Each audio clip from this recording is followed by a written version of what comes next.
හොඳයි අපි අද දෙවෙනි වීඩියෝ එකෙන් හමු වෙන්නේ. එතකොට පළවෙනි වීඩියෝ එකෙන් අපි අන්තර්ජාතික නීතිය සහ දේශීය නීතිය කියන පාඩමේ අන්තර්ගතය ගැන කතා කරා. යම්කිසි හැඳින්වීමක් කරා. එතෙන් සිට පාඩමේ තියෙන කරුණු සාකච්ඡා කිරීමක් තමයි අද දින සිදුවන්නේ. එතකොට අපි මතක් කර ගැනීමක් වශයෙන් ගත්තොත් අපි කලින් දවසේ කතා කරා දේශීය නීති පද්ධතිය කියන්නේ මොකක්ද කියලා. යම් ස්වාධිපති රාජ්‍යයක් තුළ සිය පුරවැසියන් පාලනය කිරීමට සිය දේශ සීමාව තුළ ගොඩනගා ඇති නීති පද්ධතිය දේශීය නීති පද්ධතිය ලෙස හඳුනා ගන්න පුළුවන්. මෙවැනි ස්වාධිපති රටවල්හි පාලනය උදෙසාද යම් නීති පද්ධතියක් පවතිනවා. එය අන්තර්ජාතික නීතිය. දොර සරලව දේශීය නීතිය මේ කියන්නේ මොකක්ද? අන්තර්ජාතික නීතිය කියන්නේ මොකක්ද කියන එක සරලව Tamanට තේරෙන භාෂාවෙන් Tamanට තේරෙන විදිහට ෂෝට් නෝට් එකකට ඇතුළත් කරගෙන නැත්නම් තමන්ගේ නෝට් එකට ඇතුළත් කරගෙන ලියා ගන්න පුළුවන්. ඒක තමන්ට තේරෙන විදිහට ගන්න පුළුවන්.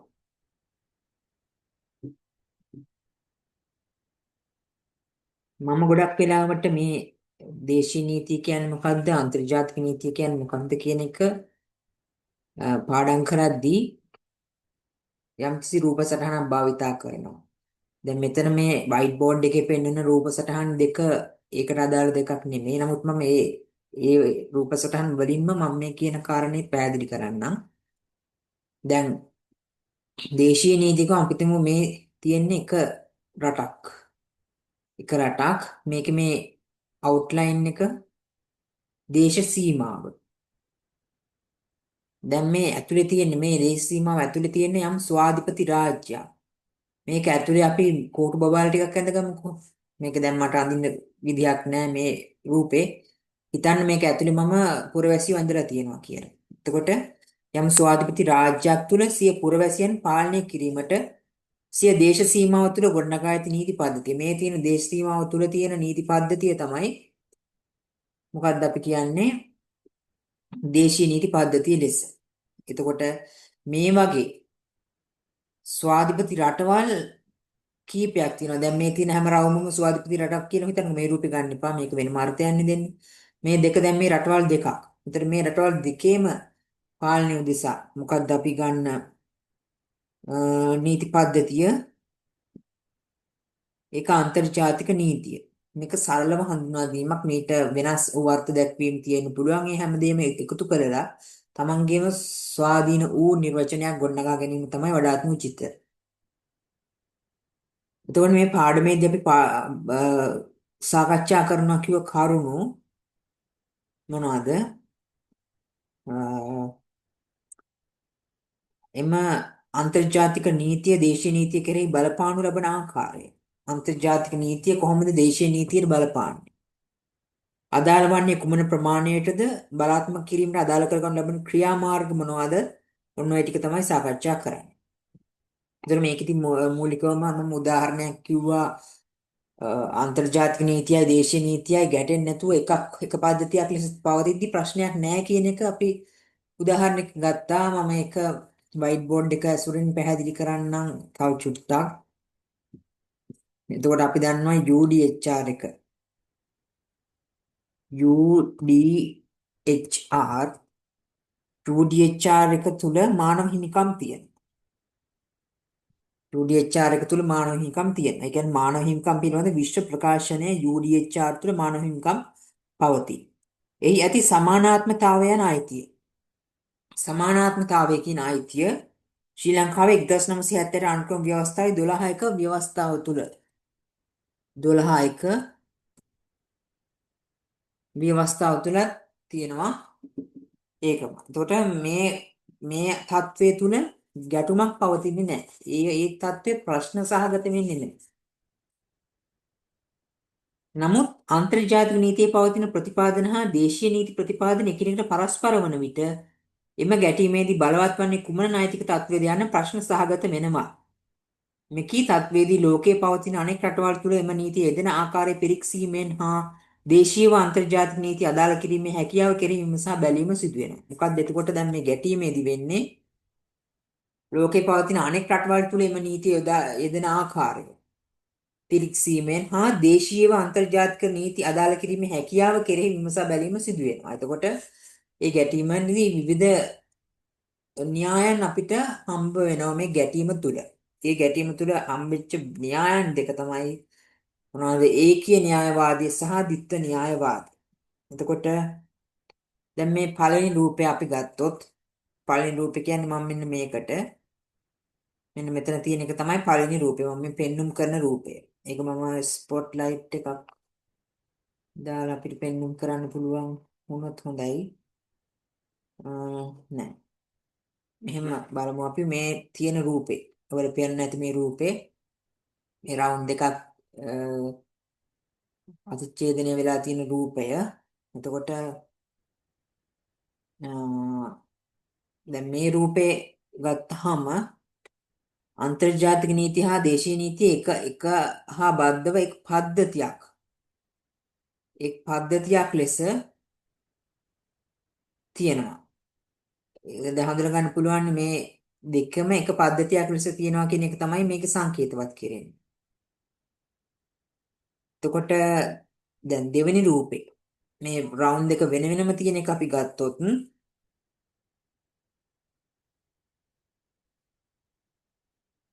අපි හිතමු මේ පළවෙනි එක ඉන්ටර්නැෂනල් ලෝ. මේක මියුනිසිපල් ලෝ නැත්නම් ඩොමෙස්ටික් ලෝ. අපි විතර දෙකක් ගහලා දැන් ඔයාලා නෝට් එකක් හදාගද්දි මේ පළවෙනි රූපේ පළවෙනි රවුම ඉන්ටර්නැෂනල් ලෝ. ඊතලයක් ගහුවා ඉන්ටර්නැෂනල් ලෝ. ඊළඟට මියුනිසිපල් ලෝ නැත්නම් ඩොමෙස්ටික් ලෝ දෙවෙනි රවුම. මේ එක පද්ධතියක් ලෙස. මේක පද්ධති දෙකක් ලෙස පළවෙනි රවුම ඉන්ටර්නැෂනල් ලෝ දෙවෙනි එක මියුනිසිපල් ලෝ නැත්නම් ඩොමෙස්ටික් ලෝ පද්ධති දෙකක් ලෙස. මේ ආකාරයට දැන් මේ අන්තර්ජාතික නීති සහ දේශීය නීති අතර විවිධ ගැටුම් එද්දී ඒවට පිළියම් යොදද්දී ඇතිවෙච්ච න්‍යායන් දෙක විදිහට අපිට සලකන්න පුළුවන්. ඒකීය න්‍යායවාදය මෙන්න මේ පළවෙනි රූපේ පැහැදිලි කරන න්‍යාය මොකද්ද? ඒකීය න්‍යායවාදය. මේක ද්විත්ව න්‍යායවාදය. අපි එතකොට මේ රූපසටහන් විභාගයේදී අඳින්න ඕන. අඳලා මේව පැහැදිලි කරන්න ඕන පළවෙනි රූප සටහන මෙහෙමයි දෙවෙනි රූප සටහන මෙහෙමයි කියලා. ඒතකොට මේ පැහැදිලි කරන්නේ කොතනදී මේද කිව්වොත් මේ අවස්ථාවේදී නෙමෙයි කියන්නේ හැඳින්වීම කරගෙන යන අවස්ථාවේදී නෙමෙයි. අපි වෙනම පල්ලෙහාදී කතා කරනවා ඒකී න්‍යායවාදය anu කුමක්ද ද්විත්ව න්‍යායවාදය anu කුමක්ද කියලා. ඒ අවස්ථාවන් වලදී තමයි පැහැදිලි කරන්නේ. එතකොට දැන් මෙතනදිත් පැහැදිලි කරේ පාඩමේ හැඳින්වීමේදී අපිට මේක තේරුම් ගන්න එක වැදගත් හින්දා ඊට පස්සේ අපිට කතා කරන්න තියෙන්නේ ඒකීය න්‍යායවාදය යනු කුමක්ද කියන කාරණාව. දැන් ඒකීය න්‍යායවාදය යනු අන්තර්ජාතික නීතිය සහ දේශීය නීතිය ඒකාබද්ධිත පද්ධතියක් ලෙස එකට පවතමින් දේශීය නීතිය තුළ ක්‍රියාත්මක වීම. මෙහිදී අන්තර්ජාතික නීතිය පවතින නීති එකී රාජ්‍ය පිළිගත් පමණින් එම රාජ්‍ය තුළ ස්වයංක්‍රීයව බලාත්මක වීම ආරම්භ වේ. ඒ අනුව අන්තර්ජාතික නීතිය හා දේශීය නීතිය ගැටෙන අවස්ථාවක් පැමිණි විට බලවත් වන්නේ අන්තර්ජාතික නීතියයි. රාජ්‍යයන් විසින් නොයෙක් අවස්ථාවලදී අන්තර්ජාතික ගිවිසුම් වලට එළඹීමේදී ඒවා දේශීය නීතියේම කොටසක් බවට පත්වන බැවින් එවැනි අවස්ථාවලදී එම ගිවිසුම් වලට අනුව සත්භාවික ක්‍රියා කිරීමට ඒකී න්‍යායවාදී රාජ්‍යයන් පෙළඹේ. මේ ටික තමයි අපි ඒකී න්‍යායවාදය anu කුමක්ද කියලා හැඳින්වීමේදී අපි දැනගන්න ඕන කාරණා ටික. එතකොට දැන් මේක අපි මෙහෙම කිව්වට එකපාරම ඔලුවට යන්නේ නැහනේ. ඊළඟට අපි නෝට් එකක් වගේ ලියා ගන්නවා නම් කරුණෙන් කරුණ අපි බලමු මොනවද මේ ඒකී න්‍යායවාදයේ සම්බන්ධ තත්ත්වය කියලා. එතකොට අපි ඉස්සෙල්ලාම කිව්වේ මොකද්ද? ඒකී න්‍යායවාදයේ යනු අන්තර්ජාතික නීතිය සහ දේශීය නීතිය ඒකාබද්ධිත පද්ධතියක් ලෙස එකට පවතිමින් දේශීය නීතිය තුල ක්‍රියාත්මක වීමයි කියන එක. එතකොට ඒකට හොඳ උදාහරණයක් අපි මුලින්ම කතා කරා. UDHR 1.12ක ව්‍යවස්ථාවයි ඒ කතන්දරේ මතක ඇති ඔයාලට. ඉතින් ඒක තමයි මේ පැහැදිලි කරන්නේ ඒකාබද්ධිත පද්ධතියක් ලෙස එකට ක්‍රියාත්මක වන බව. මෙහිදී අන්තර්ජාතික නීතිය පවතින නීති එකී රාජ්‍ය පිළිගත් පමණින් එම රාජ්‍ය තුළ ස්වයංක්‍රීයව බලාත්මක වීම ආරම්භ වේ. ඒ අනුව අන්තර්ජාතික නීතිය හා දේශීය නීතිය ගැටෙන අවස්ථාවක් පැමිණි විට බලවත් වන්නේ අන්තර්ජාතික නීතියයි.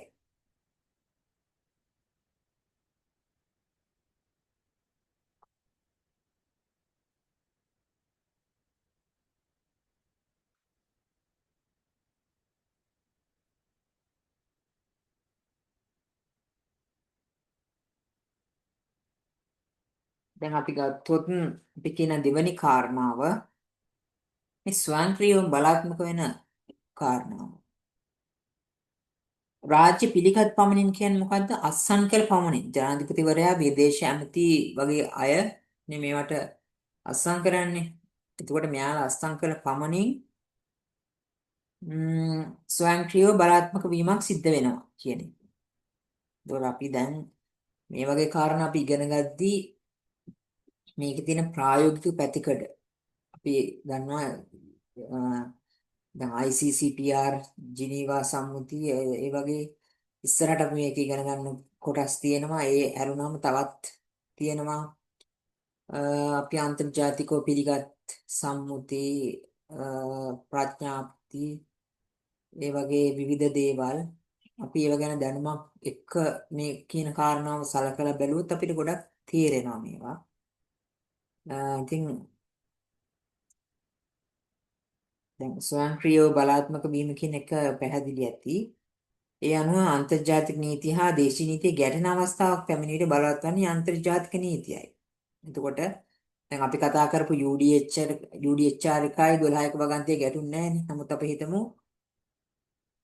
දැන් සමානාත්මතාවය කියන කාරණාව නැතුව අපි ගමු වෙන මොකක් හරි එකක් අපි හිතමු සමලිංගික විවාහ සම්බන්ධ තත්ත්වය. එතකොට ඒකට ජාත්‍යන්තර නීතියේ යම් කිසි ඒක පිළිගන්න තත්වයක් වගේ තත්වයක් ආවොත් අපි එහෙම හිතමුකෝ. දැන් තියෙන තත්වය අපි දන්නවා. නමුත් මම මේ උදාහරණයක් ගන්න. එතකොට දැන් අන්තර්ජාතික නීතියේදී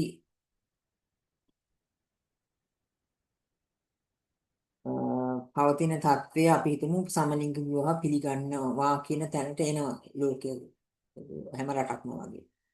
නමුත් ශ්‍රී ලංකාව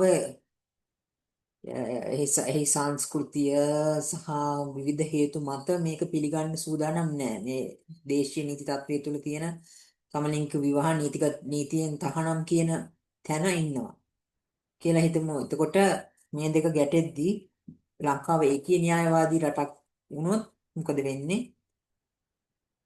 ගැටෙන අවස්ථාවක් පැමිණි විට අන්තර්ජාතික නීතිය බලපෑත්වෙනවා. එතකොට අන්තර්ජාතික නීතිය පැත්තට නැඹුරු වෙලා තමයි ඊට පස්සේ නීතිය ගමන් කරන්නේ. ඉතින් දැන් අපිට මතකයි ප්‍රධාන කාරණා ටිකක් ඒකාබද්ධිත පද්ධතියක් කියන වචනේ ස්වයංක්‍රීයව බලාත්මක වීම ගැටෙන අවස්ථාව පැමිණිට අන්තර්ජාතික නීතිය බලවත් වෙනවා කියන කරුණ. ඔය වගේ කරුණු තුනක් දැන් අපේ මනසට ගිහින් තියෙනවා. රාජ්‍යයන් විසින් නොඑක් අවස්ථාවලදී අන්තර්ජාතික ගිවිසුම් වලට එළඹීමේදී ඒවා දේශීය නීතියේම කොටසක් බවට පත්වන බැවින් එවැනි අවස්ථාවලදී එම ගිවිසුම් වලට අනුව සත්භාවය ක්‍රියා කිරීමට ඒකී න්‍යායවාදී රාජ්‍යයන් පෙළඹේ. ඒ කියන්නේ මොකක්ද? දැන්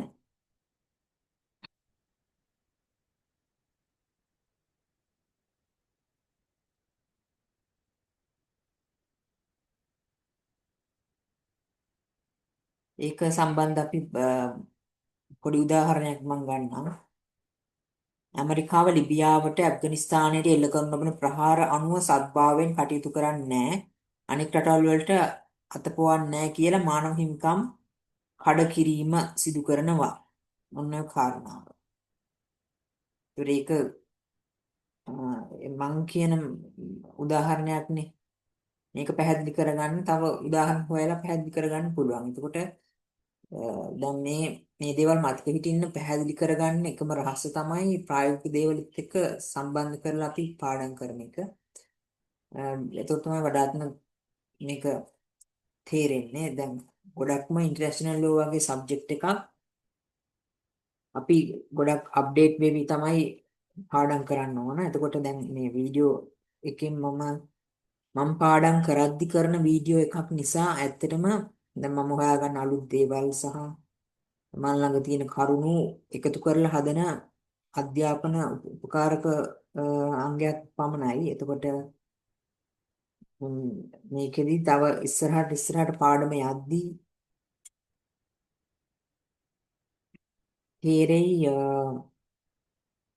ඇත්තටම තියරි වලින් විතරක්ම අපිට යමක් කරන්න පුළුවන් දෙයක් නෙමෙයි කියලා. තියරි දැනගන්න ඕන. නමුත් ගොඩක් දුරට ඉන්ටර්නැෂනල් ලෝ කියන්නේ අපි වර්තමාන ලෝකයේත් එක්ක බද්ධ වෙලා ඉන්න ඕන දෙයක්. right. ඊළඟට අපිට තියෙන්නේ ඒකී න්‍යායවාදී ක්‍රියාත්මක වන රාජ්‍යයන්. ස්විට්සර්ලන්තය Federal Constitution of the Swiss Confederation 1999 5 කියන්නේ පස්වන ව්‍යවස්ථාව නීති ආධිපත්‍ය මධ්‍යම රජය සහ ප්‍රාන්ත අන්තර්ජාතික නීතියට ගරු කරන අතර පිළිගනු ලබයි. ඉතින් දැන් සරලව මතක තියාගන්න ඕන ස්විට්සර්ලන්තය ඒකී න්‍යායවාදී ක්‍රියාත්මක වන රාජ්‍යයක් කියලා. ස්විට්සර්ලන්තය. දැන් ස්විට්සර්ලන්තයේ ෆෙඩරල් කොන්ස්ටිටියුෂන් එකේ කියන්නේ 1999 federal constitution of Swiss Confederation කියන එකේ පස්වන ව්‍යවස්ථාවේ නීති ආධිපත්‍ය ගැන තියෙනවා. ඒක යටතේ මධ්‍යම රජය සහ ප්‍රාන්ත අන්තර්ජාතික නීතියට ගරු කරන අතර පිළිගනු ලබයි කියලා කාරණාවක් තියෙනවා. මේ වගේ අපි මෙච්චර ගැඹුරින් අපිට මේක අවශ්‍ය වෙන්නේ ඇත්තටම කැට් ලියද්දි තමයි. ගොඩම කැට් වලට ආවොත් ෆයිනල් එකේ නම් මෙච්චරම ලියන්න දෙන්නේ නැති වෙන්නත් පුළුවන්. නමුත් අපි කෝකටත් මේ දේවල් සරලව අපේ නෝට් එකට ඇතුළත් කරගමු.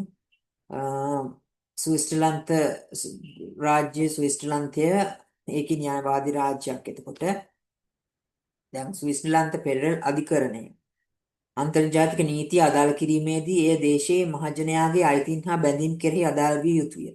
එම අන්තර්ජාතික නීති සාධාරණ විය යුතුය. වගකීම් සහගත විය යුතුය. right. ඊළඟට Germany. Article 25 of the Basic Law of the German Federal Republic අන්තර්ජාතික නීතියේ සාමාන්‍ය රීති පෙරළල් නීතියේ කොටසක් ලෙස සැලකිය යුතුය. එම නීති මගින් රාජ්‍යයේ වැසියන් උදෙසා ඍජුවම අයිතිවාසිකම් සහ යුතුකම් නිර්මාණය කරනු ලබයි. ඉතාලියන් කොන්ස්ටිටියුෂන් ඉතාලිය අධිකරණ පද්ධතිය අන්තර්ජාතික නීති ඇති පොදුවේ පිළිගත් මූලධර්ම පිළිගනු ලබයි. right. එතකොට ස්විට්සර්ලන්තය ජර්මනිය ඉතාලිය ස්විට්සර්ලන්තය ජර්මනිය ඉතාලිය ස්විට්සර්ලන්ත ජර්මනි ඉතාලිය ඒක අපි හදාගත්ත ජිස් කියලා ජිස් නෙවෙයි ගිස් කියලා මම මේ මතක තියාගන්න ක්‍රමේ මේ රටවල් ටික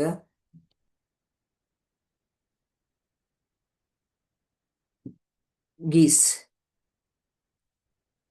ජර්මනි ඉතාලි ස්විට්සර්ලන්ත ගිස් කියලා මතක තියාගන්නවා. ඉතින් අපිට විභාගයේදී මොන මොන රටවල් මතක් වෙයිද දන්නේ නැහැ. අයිකියා දීස්ට්‍රාය මතක් වෙයිද දන්නේ නැහැ. නමුත් සරලව මේක ගිස් කියන එකෙන් මතක තියාගන්න හැකි රටවල් තුන. ඊට පස්සේ හරි ඉන්ටරෙස්ටිං දෙයක් තියෙනවා ඒකී න්‍යායවාදී රාජ්‍යයන් තුළ නීතියේ ක්‍රියාකාරීත්වය. ඒකට අපිට අවශ්‍ය නම් පිරමීඩයක්. මෙන්න තියෙනවා ත්‍රිකෝණයෙන් අපි පිරමීඩයක් හදාගන්නවා. right. ඒතර මේ තියෙන්නේ ඒකී න්‍යායවාදී රාජ්‍යයන් තුළ නීතියේ ක්‍රියාකාරීත්වය. ඒකී න්‍යායවාදී රාජ්‍යයන් තුළ නීතියේ ක්‍රියාකාරීත්වය.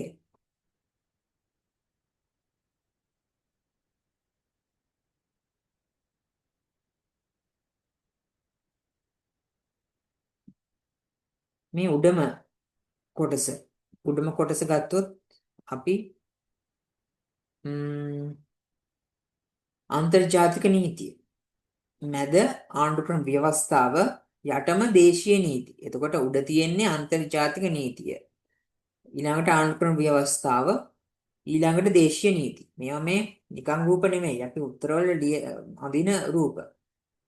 මේ උඩින්ම අන්තර්ජාතික නීතිය ඊට පස්සේ ආණ්ඩුක්‍රම ව්‍යවස්ථාව දේශීය නීති.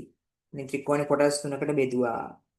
උඩම කොටසෙන් අපි නිරූපණය කරන්නේ අන්තර්ජාතික නීතිය. ඊට පස්සේ ආණ්ඩුක්‍රම ව්‍යවස්ථාව.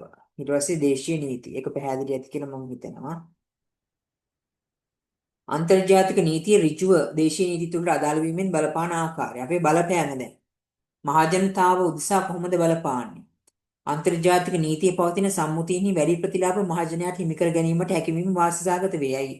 දැන් මානව හිමිකම්ද අනිකුත් විවිධ අයිතිවාසිකම් සහ බැඳීම් සියල්ල ඍජුව ස්වයංක්‍රීයව අත්සන් කළ පමණින් ලැබෙන.